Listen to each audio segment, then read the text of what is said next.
माता की जय। छत्तीसगढ़ महतारी की जय। छत्तीसगढ़ महतारी की जय। आज आप लोगों के संघर्ष के बीच में हम सब लोग उपस्थित हुए हैं। जब सबसे पहले आप लोगों का पूरा समूह मेरे घर पे अपनी समस्या बताने के लिए आया था, तो उस दिन मैं आप लोगों की पूरी बात को सुना, समझा और मैंने आप लोगों को ये बोला था कि आप लोगों को जहां हमारी जरूरत होगी हम लोग वहां पे खड़े होंगे। हमारे पास और आज सुबह सुबह मेरी बात हुई शर्मा जी से, तो मैंने यही कहा कि अगर आप लोगों को लगता है कि हम लोगों की उपस्थिति आप लोगों को लाभ करेगी तब हम लोग आएंगे, नहीं तो नहीं आएंगे। हमारे पास मित्रों राजनीति करने के लिए 1000 विषय है। राजनीति करने के लिए हमारे पास 1000 विषय है। राजनीति हम कहीं भी कर लेंगे, लेकिन ये जो विषय है जिसके लिए आप लोग यहाँ उपस्थित हुए हो, आप लोग यहाँ बैठे हो, उसमें हम लोगों की उपस्थिति से आप लोगों को जहाँ जहाँ लाभ होगा वहाँ हम आप अपनी उपस्थिति करेंगे, हमारा संघर्ष करेंगे, हमारा साथ देंगे। जहाँ आप लोगों को लगेगा कि भाई विपक्ष को थोड़ा अलग रखेंगे तो हमको लाभ है लगेगा अगर आपको, तो हम लोग वहाँ पे चुपचाप हम लोग साइड में रहेंगे।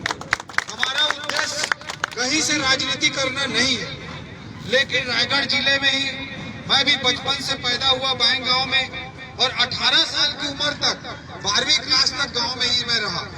उसके बाद आईएएस की तैयारी के लिए बाहर गया। 13 साल प्रशासन में कलेक्टर रहते हुए आईएएस में अपना जीवन जिया और फिर से मैं अपनी मातृभूमि के अपने गृह जिले की सेवा के लिए आज यहाँ मैं उपस्थित हूँ। दोस्तों, आप लोगों को मैं एक ही चीज बोलना चाह रहा हूँ, जब हम लोग बचपन में थे तभी यहाँ पे उद्योगों का आना चालू हुआ था।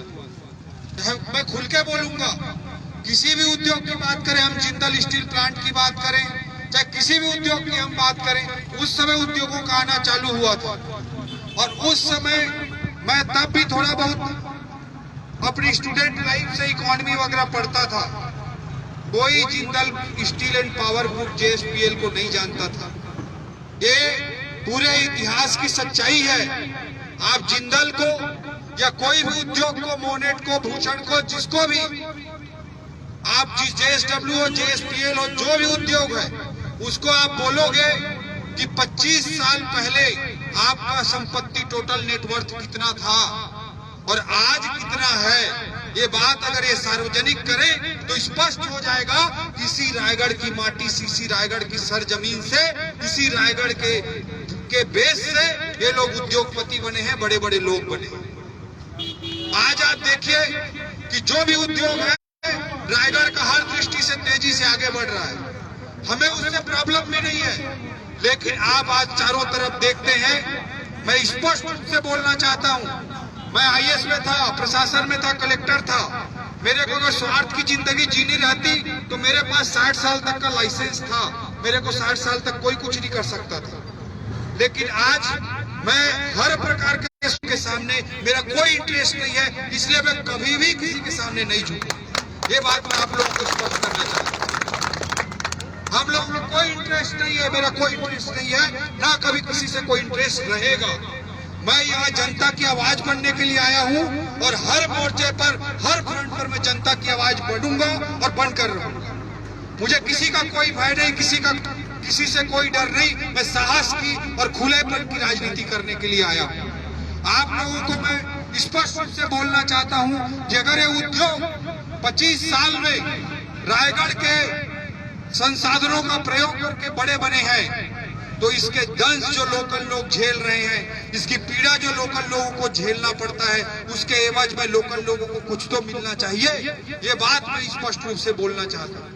आज जब भी मैं अपने गांव में सोने के लिए बैठता हूँ, जब सोने के लिए अपने बेड में जाता हूँ, तो जो पीपीएम का लेवल है, PM 2.5 का लेवल है, प्रदूषण का जो मानक होता है, वो 200 के ऊपर से मेरे गांव में चालू होता है।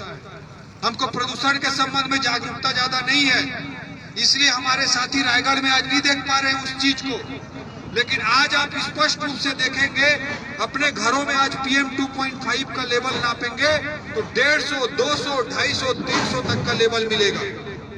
लेकिन ये चीज का सीधा इफेक्ट हमारे शरीर पे नहीं दिखता है। लेकिन मैं बहुत चिंतित हूँ कि आने वाले 10 साल 20 सालों में हम सबके लंग्स पर, फेफड़े पर इसका प्रभाव दिखेगा।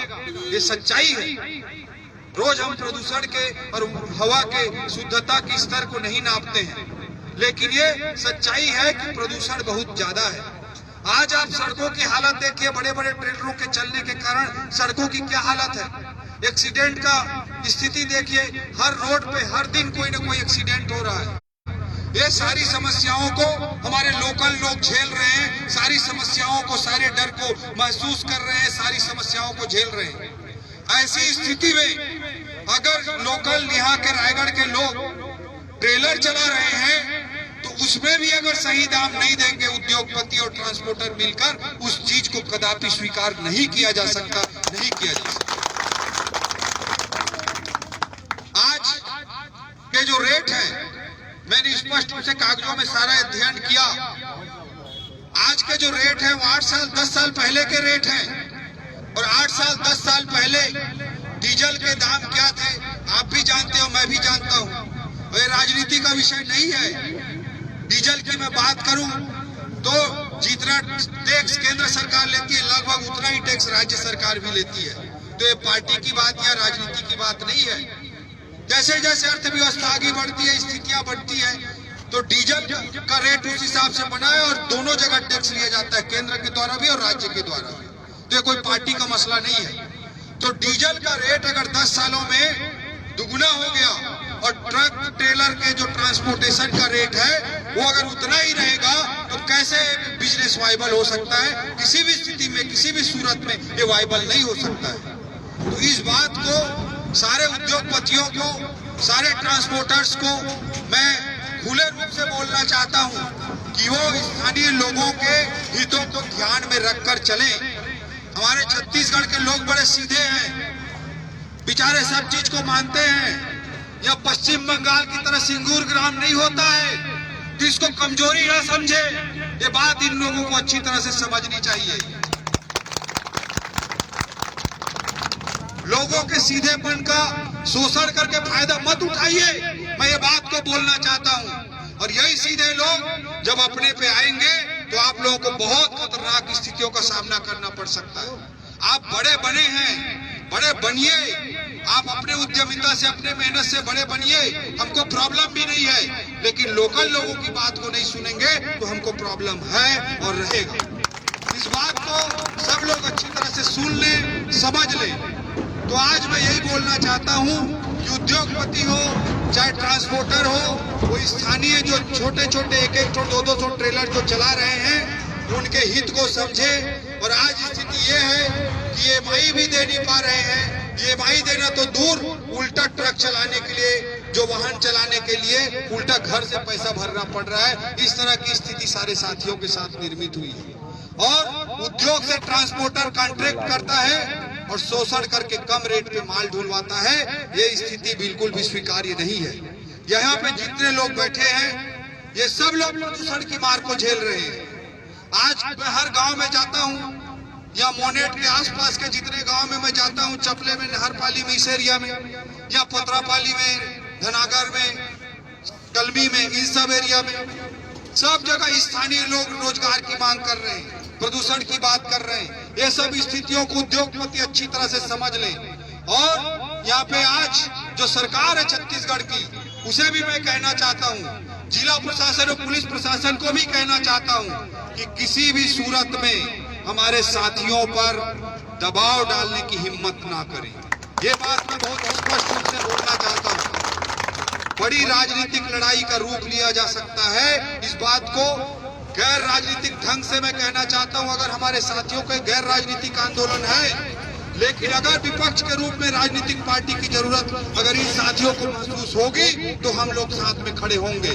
हमको अनावश्यक राजनीति नहीं करना है, लेकिन अगर हमारी जरूरत होगी तो हम लोग सामने खड़े होंगे। ये बात प्रशासन समझ ले, पुलिस प्रशासन समझ ले, छत्तीसगढ़ सरकार समझ ले। और किसी भी स्थिति में इस आंदोलन को समाप्त करना है तो मैं कल सुन रहा था कि पुलिस वाले दबाव डालने की कोशिश कर रहे थे। इस बात को हम कदापि स्वीकार नहीं करने वाले हैं। किसी भी जोर से, किसी से जुल्म से, हर जोर जुल्म की टक्कर में संघर्ष हमारा नारा होगा। हर जोर जुल्म की टक्कर में संघर्ष हमारा नारा है। हर जोर जुल्म की टक्कर में संघर्ष हमारा नारा है। किसी भी स्थिति में पुलिस प्रशासन अच्छी तरह से बात को समझ ले, जिला प्रशासन अच्छी तरह से बात को समझ ले, छत्तीसगढ़ सरकार अच्छी तरह से बात को समझ ले। जो भी समाधान करना है हमारे साथियों से बातचीत के माध्यम से समाधान करें। उसमें हम लोग जबरदस्ती ना आपको उकसाने आएंगे ना बहकाने आएंगे।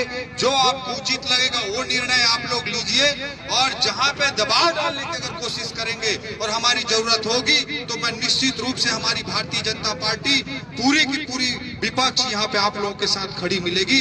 मैं ये बात को आपके सामने रखना चाहता हूँ। मैं कल निकलने वाला था सरायपाली के कार्यक्रम और रायपुर, उसके बाद बेंगलोर जाने का मेरा प्लान था, लेकिन आप लोगों ने कहा था इसलिए आज का कार्यक्रम मैं करके सीधा निकल रहा हूँ। पूरी पार्टी आप लोगों के साथ हमेशा खड़ी रहेगी और स्थानीय स्तर पे लोगों के किसी भी हित के मुद्दे के लिए हमेशा हम लोग खड़े रहेंगे। हम लोगों को सेट करने वाला कोई पैदा नहीं हुआ है, ये बात मैं स्पष्ट रूप से कहना चाहता हूँ। ओपी चौधरी को सेट करने वाला कोई पैदा नहीं हुआ है। जो आईएएस की नौकरी छोड़ सकता है ना, उसको कोई सेट नहीं कर सकता। ये बात अच्छी तरह से लोग समझ लें। मैं ये बात को स्पष्ट रूप से मैं बोलना चाहता हूँ, और कभी भी किसी भी जनहित के मुद्दे पे आप लोग जहाँ चाहेंगे वहाँ हम लोग उपस्थित होंगे। अनावश्यक राजनीति करना भी हमारा कोई उद्देश्य नहीं है। आपके हितों की पूर्ति हो, लोकल लोगों के हितों की पूर्ति हो, स्थानीय लोगों के हक की आवाज को सुनी जाए, यही हमारा उद्देश्य है। जय हिंद, जय भारत, जय छत्तीसगढ़।